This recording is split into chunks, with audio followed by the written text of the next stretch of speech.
Bien, ¿qué tal chicos? Buen día. El tema de esta clase es hablar un poco de la tabla periódica y sus características.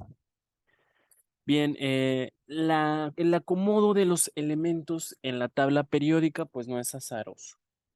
Existe un porqué. Los elementos están tomando esa posición y esa estructura, ¿no? En la tabla periódica. Existen varias propiedades de los elementos que van a estar dadas de acuerdo a la ubicación. Por ejemplo, podemos observar que de izquierda a derecha, la afinidad electrónica y la energía de ionización van a aumentar. De arriba hacia abajo, pues va a aumentar la energía de ionización y va a aumentar también la afinidad electrónica. Igual forma aumenta el radio atómico y también de izquierda a derecha aumenta el radio atómico. ¿Quién fue el encargado de organizar la tabla periódica? Pues fue Dmitri Mendeleev, este ruso, este genio ruso que se encargó de acomodar, categorizar y estudiar las propiedades de la materia y postuló una de las primeras tablas periódicas como la conocemos, ¿no? Según el número atómico. Bien, un poco de la historia de las tablas periódicas, pues en el siglo XIX se caracterizó por un gran, enorme desarrollo científico. Hacia el año de 1830 se identificaron aproximadamente 55 elementos y se intentaban diferentes maneras de clasificarlos. Muchos científicos de diferentes partes del mundo realizaron importantes contribuciones al respecto. Recuerden que pues la mayoría de los elementos no están en forma natural. Los nuevos, los que tienen nombres raros, si revisan la tabla periódica, han sido desarrollados en laboratorios. Para esto, recuerden que los elementos que más abundan en la naturaleza, pues es el famoso CHOMS, ¿no? El carbono, el hidrógeno, el oxígeno, nitrógeno, fósforo y azufre, que en su conjunto van a formar las biomoléculas, que son cuatro esenciales para la vida, que son carbohidratos, lípidos, proteínas y ácidos nucleicos. Antoine Lavoisier en 1790 realizó una lista de 23 elementos conocidos, sustituyó el sistema antiguo de nombres químicos por una nomenclatura parecida a la actual. Richter, en la misma época de Lavoisier, realizó el primer intento de un sistema periódico al descubrir que las masas atómicas y las cantidades en las que se combinan se hallan en una relación constante. Berzelius, allá en el siglo XIX, introdujo el sistema actual de símbolos químicos usando la letra o par de letras iniciales del nombre del elemento en latín o griego. Recuerden que pues este sistema es universal. Ustedes vayan a Japón, vayan a India o vayan a Brasil. La letra O es oxígeno, no en todas partes. Nada más cambia tal vez el significado. En algunos países no lo tienen en español, siguen conservando el latín. Bien. Además, pues este señor dividió a los elementos en dos grandes grupos, en los metales y los no metales. Los elementos metálicos eran los que tenían cierto brillo característico, eran maleables y dúctiles. Además, tenían buena capacidad para conducir el calor y la electricidad. Los no metales pues tenían este aspecto frágil, sin brillo, y no conducían el calor ni la electricidad. Johann Wolfgang en el año de 1829 clasificó a los elementos en triadas, es decir, en grupos de tres, tomando en cuenta que las propiedades físicas de estos elementos variaban de manera ordenada de acuerdo a sus masas atómicas, de tal forma que la masa del elemento central era aproximadamente el promedio de las masas atómicas de los otros dos elementos. Ya en 1864, Alexander Reina propuso una organización de los elementos basado en orden creciente de sus masas atómicas. Se dio cuenta que el octavo elemento tenía propiedades semejantes a las del primero y a esta repetición les llamó ley de las octavas. Meyer y Mendeleev, pues, de forma independiente, construyeron casi al mismo tiempo tablas periódicas similares. Organizaron a los elementos en orden creciente a sus masas atómicas, respetando las semejanzas en sus propiedades, pero dejando huecos en la tabla para elementos desconocidos. La ordenación definitiva, pues la encontró Moseley en 1912 a partir de sus investigaciones con espectros de rayos X e indica que las propiedades de los elementos, pues son una función periódica de sus números atómicos. De ahí el nombre de tabla periódica. Mucho ojo aquí en este aspecto, ¿sí? Las propiedades de los elementos son una función periódica de sus números atómicos. Ya para el año 1951, Gleggen Theodor Seaborg recibió el premio Nobel por describir los elementos transuránicos y sus propiedades, ¿no? Todo lo que es plutonio, americio, curio, berkelio, californio, einstenio, fermio, mendelevio y novelio. Su logro más importante consistió en reestructurar la tabla periódica colocando fuera de ella los elementos torio, protactinio, uranio y actinio. En la actualidad, pues están clasificados 118 elementos, 89 de los cuales existen en la naturaleza, mientras que el resto ha sido creado artificialmente por el hombre. Esta clasificación actual recibe el nombre de tabla periódica larga y vamos a ubicar columnas verticales que se conocen como grupos y renglones horizontales que se les denominan periodos. A los grupos se les asignan números del 1 al 18, en tanto los periodos se identifican con números del 1 al 17. También es cierto que de manera general, pues una clasificación muy general se sigue utilizando, que es la de metales, metaloides y no metales, ¿no? Que se basa prácticamente en la capacidad para conducir el calor. Bien, en los grupos también se les conoce tradicionalmente como familias, debido a la similitud en las propiedades químicas que presentan los elementos que integran cada grupo. Si ustedes pueden observar la tabla periódica, se podrán percatar que está formada por 18 grupos. Cuando se logra ordenar los elementos basándose en su número atómico, se observa que los elementos ubicados en la misma columna, es decir, en la línea vertical, presentan propiedades químicas y físicas similares. Entonces, estos grupos o familias reciben un nombre.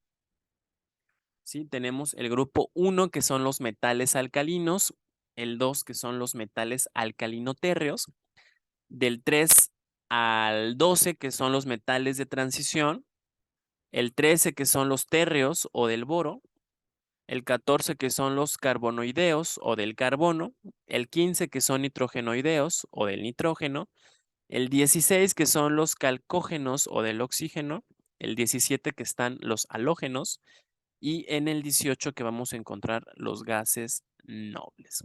Y también vamos a tener a los lantánidos y a los actínidos.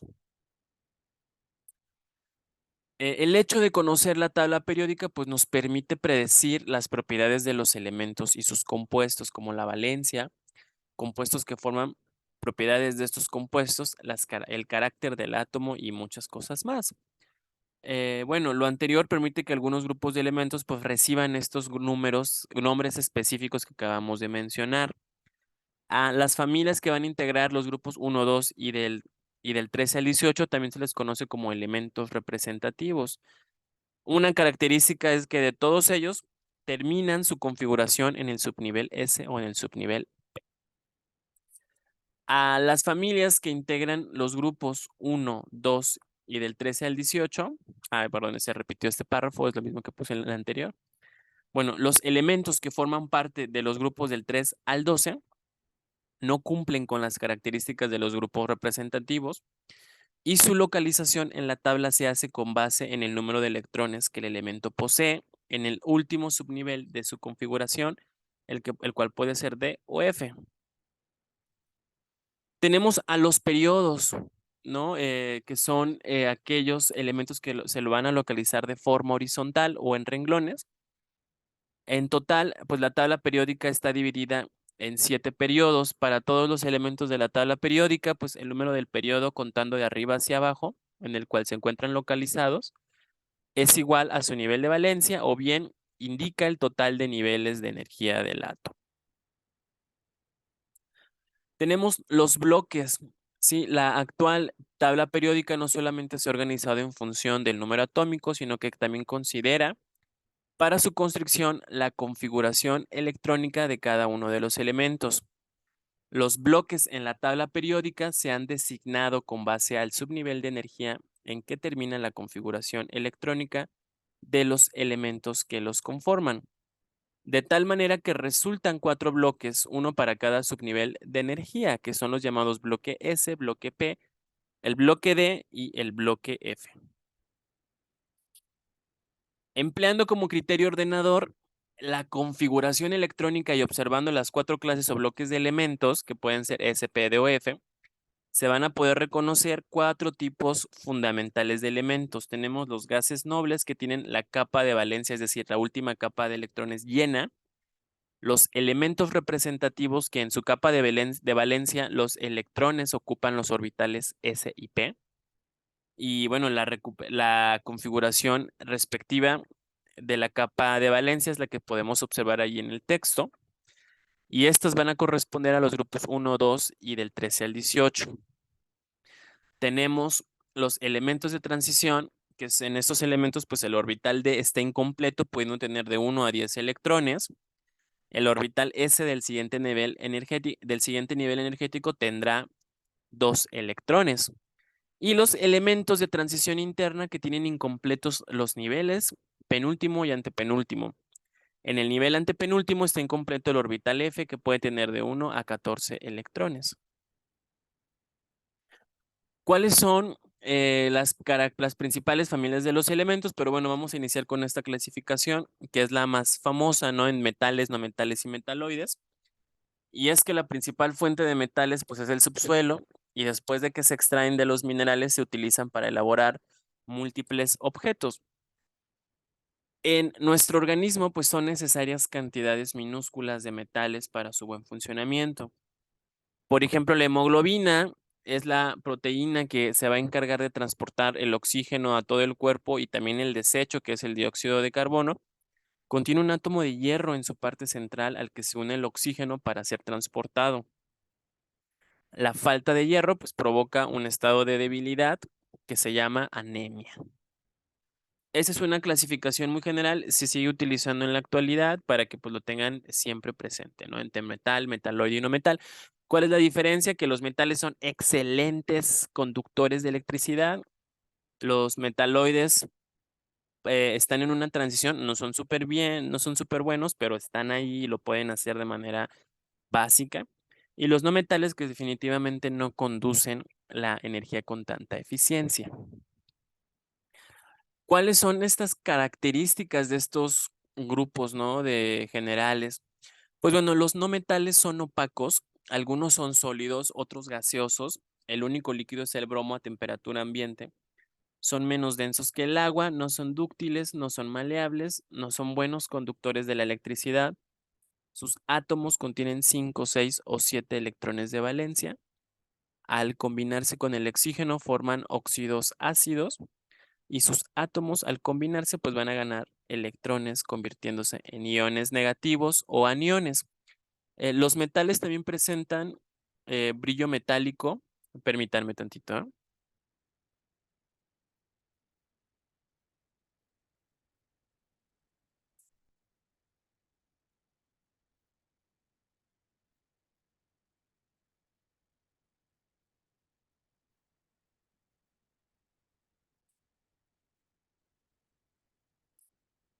Bien, disculpa. Los metales presentan este brillo metálico, son sólidos a temperatura ambiente menos que el mercurio, que es líquido. La mayoría son más densos que el agua, excepto el litio, el sodio y el potasio. Son dúctiles, son maleables, son buenos conductores de la electricidad. Sus átomos contienen 1, 2 o 3 electrones de valencia. Al combinarse con el oxígeno, pues forman óxidos básicos. Sus átomos al combinarse pues pierden electrones convirtiéndose en iones positivos. Y los metaloides que van a tener propiedades intermedias entre los metales y los no metales. Ciertos metaloides como el boro, el silicio y el germanio pues son las materias primas de dispositivos semiconductores. Hablamos mucho de maleabilidad y ductabilidad. La maleabilidad es la capacidad de un metal para cambiar de forma cuando se martilla o se lamina para formar placas delgadas. Y la ductabilidad es la capacidad de un metal de ser alargado, ¿no? O estrado para formar alambres. Tabla periódica es la representación gráfica de todos los elementos, ordenados de manera creciente según sus números atómicos. Comencemos con los grupos y los periodos. Los grupos son las columnas de la tabla. Para eso, comprendamos primero qué es una columna, la cual se define como una hilera vertical de celdas. Es por eso que la primera columna, que abarca todos estos elementos, representa el grupo 1. La siguiente columna es el grupo 2, y así sucesivamente hasta llegar a la columna 18. Entonces, es correcto decir que hay 18 grupos. Cabe mencionar que todos los elementos que se encuentran en un grupo tienen propiedades químicas muy similares. Los periodos son las filas de la tabla, que son las hileras horizontales. La fila número 1, que comprende desde aquí hasta aquí, sin importar que existan espacios entre cada elemento, representa el periodo 1. La fila siguiente es el periodo 2. Este es el periodo 3, periodo 4, periodo 5. El periodo 6 tiene una peculiaridad, que no solo los elementos de la fila 6 pertenecen a este, sino que también estos elementos de la parte inferior, ya que originalmente la tabla periódica lucía así, pero para no hacerla tan larga, lo más habitual es representarla como hasta ahora la conocías. Sucede lo mismo con el periodo 7. Todos estos son los elementos que pertenecen a este grupo. Empezamos con las clasificaciones. Los primeros son los metales alcalinos, que en total son 6. Inician en el litio y terminan en el francio.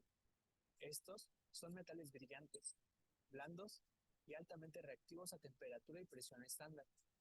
Algunas de sus aplicaciones son las baterías de tu móvil, en el caso del litio, y en desodorantes, en el caso del sodio. Seguimos con los alcalinotérreos. Son todos los elementos del grupo 2, o sea, el berilio, magnesio, calcio, estroncio, bario y radio. Son más duros que los metales alcalinos, tienen brillo y son buenos conductores eléctricos, pero menos reactivos que los alcalinos. Usualmente, el calcio se usa para la producción de cemento, el magnesio en la pirotecnia, solo por mencionar algunos. Ahora, los metales de transición. Son todos los que se encuentran del grupo 3 al grupo 12, como lo puedes ver a continuación. Te será fácil recordarlos, ya que se encuentran en la parte central de la tabla. Podemos destacar al cromo, al hierro o el cobre. Estos tienen una elevada dureza. Sus puntos de ebullición y fusión son altos, además de ser buenos conductores de calor y electricidad. El principal uso de estos elementos es para formar acero, el cual es una aleación y se utiliza en la construcción de estadios, puentes, edificios, etc. Si el video te está gustando, solo recordarte que me regales un like, te suscribas al canal y actives la campanita, lo cual me ayuda mucho y se te agradece aún más. Pasamos a los otros metales.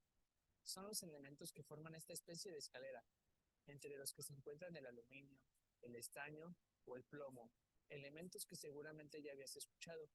Entre sus propiedades, podemos destacar que son blandos y tienen bajos puntos de fusión. El que más se usa de estos es el aluminio y se puede encontrar en las más diversas formas, como lo son la línea blanca, carrocería de automóviles o el mismo papel aluminio. Siguiente, metaloides. Para ser exactos, el boro, el silicio, el arsénico, el antimonio, el telurio y el polonio. A estos también se les conoce como semimetales, ya que comparten características tanto de los metales como de los no metales. Ya que estamos hablando de no metales, pasamos a estos. Forman una especie de escalera en la tabla, pero invertida. y están formados en su mayoría por los famosos elementos CHOMS, referentes al carbono, hidrógeno, oxígeno, nitrógeno, fósforo y azufre. Recuerda muy bien los CHOMS, los vas a ocupar en tu clase de química, ya que son los elementos más comunes en la Tierra, sin olvidar al selenio, que también es un no metal. Los no metales no son buenos conductores ni de corriente eléctrica ni de calor, además de ser muy sensibles, más sin en cambio, sí son fundamentales para la vida como es el caso del oxígeno y el carbono. Ahora es turno de los halógenos, que los conforman todo el grupo 17, flúor, cloro, bromo, yodo, ástato y el teneso. Son sumamente reactivos, por lo que siempre se les va a encontrar como parte de otros compuestos, no en su forma monoatómica. Son usados muy a menudo como sales combustibles, en blanqueadores y detergentes. Cerrando esta parte de la tabla, tenemos los gases nobles, formados por todo el grupo 18, y podemos destacar al helio, neón y argón. Son llamados gases, ya que bajo condiciones normales, estos se encuentran en este estado de la materia, además de ser inodoros, incoloros y tienen una reactividad muy baja. Un ejemplo que puedes ver en la vida cotidiana es el gas con el que están rellenos los globos que vemos que flotan, que por si no lo sabías, es helio. Y finalmente, hacer una pequeña mención a los elementos que conforman la parte inferior de la tabla. Los de la primera fila son conocidos como lantánidos y los de la segunda como actínidos. Los lantánidos también son conocidos como elementos de tierras raras y son metales que tienen un color blanco plateado, y su nombre se debe al primer elemento del grupo, el lantano, mientras que los actínidos en su mayoría son elementos artificiales. De igual manera, su nombre se debe al primer elemento del grupo, el actinio. Los elementos que tienen una mayor aplicación son el uranio y el plutonio, ya que son usados con frecuencia en los reactores nucleares. Y así es como luce la tabla periódica con la totalidad de los elementos que se conocen hasta ahora, ya que ésta seguirá creciendo, como lo ha demostrado la historia. Por si no lo sabías, la primera tabla se dio a conocer el 6 de marzo de 1869, y en ese momento solo contaba con 63 elementos, y hoy ya son 118. Esto fue todo en el video de hoy. Nos vemos en un próximo video. También existen propiedades periódicas que van a cambiar regularmente en la tabla periódica. Ah, estas propiedades van a depender fundamentalmente de la configuración electrónica de los elementos. Tenemos, por ejemplo, radio atómico, energía de ionización, afinidad electrónica y la electronegatividad. El radio atómico es la distancia comprendida entre el centro del núcleo y el nivel externo del átomo. No es muy preciso, ya que experimentalmente pues, no es posible medirlo. Sin embargo, para hacer una comparación entre todos los elementos, se hacen promedios con las mediciones de radios covalentes y metálicos entre los elementos, pues para poder tener una idea del tamaño del átomo. En los grupos de la tabla periódica, pues el radio atómico aumenta de arriba hacia abajo conforme aumenta el nivel de valencia, mientras que en los periodos este va a disminuir de izquierda a derecha debido a la contracción de la nube electrónica al ser atraída por el núcleo, ya que de izquierda a derecha pues aumenta la fuerza nuclear al aumentar el número de protones. La energía de ionización es la energía necesaria para quitar un electrón a un átomo neutro en estado gaseoso y formar iones positivos o cationes. Es necesario mencionar que los átomos son eléctricamente neutros porque tienen igual número de protones, cargas positivas, y de electrones que tienen cargas negativas. Sin embargo, cuando en una reacción química pues el átomo pierde o gana electrones, pues obtiene una carga eléctrica y se dice que se ha convertido pues en un ion. La energía de ionización de los elementos ubicado en la tabla periódica va a aumentar de izquierda a derecha a través de los periodos y va a disminuir de arriba hacia abajo en las columnas o grupos. La carga del ion tendrá signo positivo cuando el átomo pierda electrones y va a adquirir una carga negativa cuando éste gane electrones. A los iones positivos pues se les conoce como cationes y a los negativos como aniones. Al perder el átomo un electrón se convierte en un ion con carga positiva o catión debido a que el número de protones es mayor al número de electrones. El sodio, por ejemplo, su número atómico indica que tiene 11 protones, pero también tiene 11 electrones y es neutro. Al perder un electrón, tiene ahora 10 cargas negativas y conserva 11 positivas, por lo que adquiere una carga positiva, un catión, y se le representa como pues el símbolo Na y el signo positivo arriba. Por otra parte, tenemos la afinidad electrónica, que bueno, si para quitarle un electrón a un átomo se requiere energía, pues es decir, esta energía de ionización. Entonces, ¿qué pasa cuando un átomo pues le gana un electrón? Pues cuando un átomo gana un electrón, este va a desprender cierta cantidad de energía, convirtiéndose en un átomo con carga negativa o anión. La afinidad electrónica pues se define como la cantidad de energía que se va a desprender cuando un átomo en fase de gas gana un electrón para convertirse en un ion negativo o un anión. En el grupo de la tabla periódica, pues va a disminuir de arriba hacia abajo, en un periodo aumenta de izquierda a derecha. La electronegatividad, pues es la cantidad que se asigna a cada elemento y muestra la capacidad del átomo para atraer los electrones en un enlace. En la tabla periódica, pues el valor de estos números aumentan de izquierda a derecha.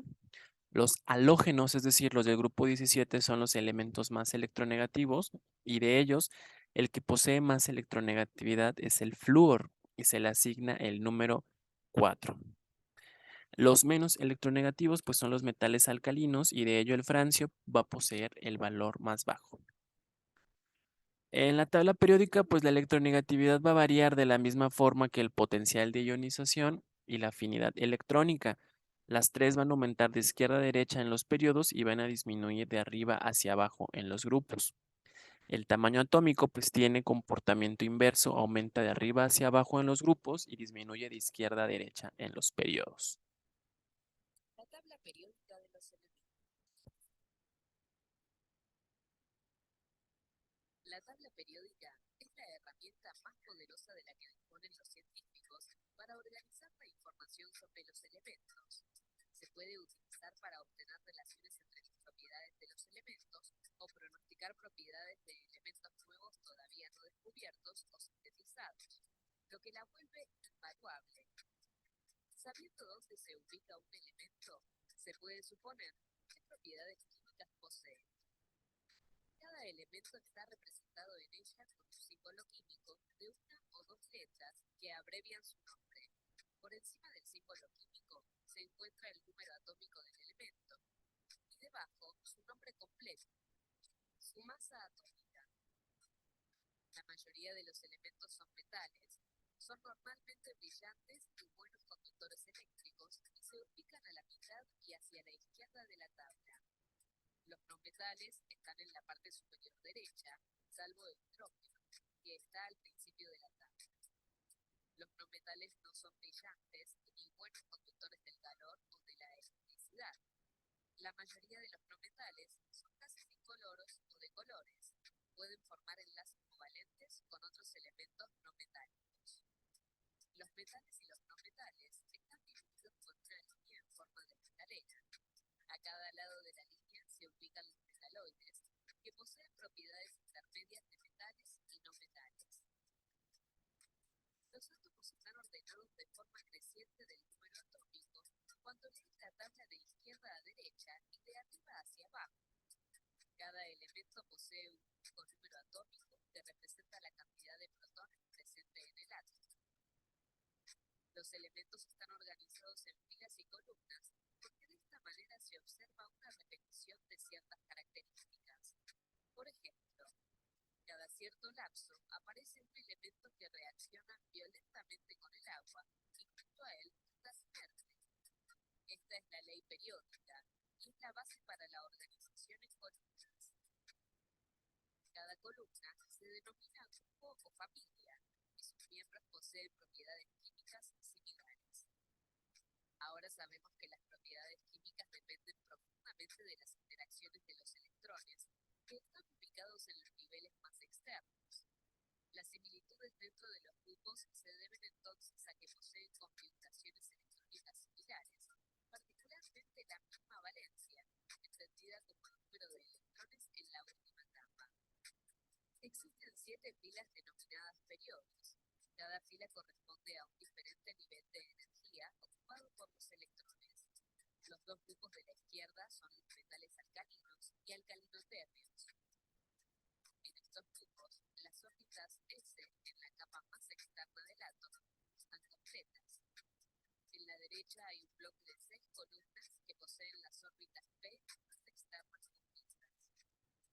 En el extremo derecho se hallan los gases nobles, que poseen la capa de valencia completa de electrones. En el medio existe un bloque de 10 columnas, metales de transición,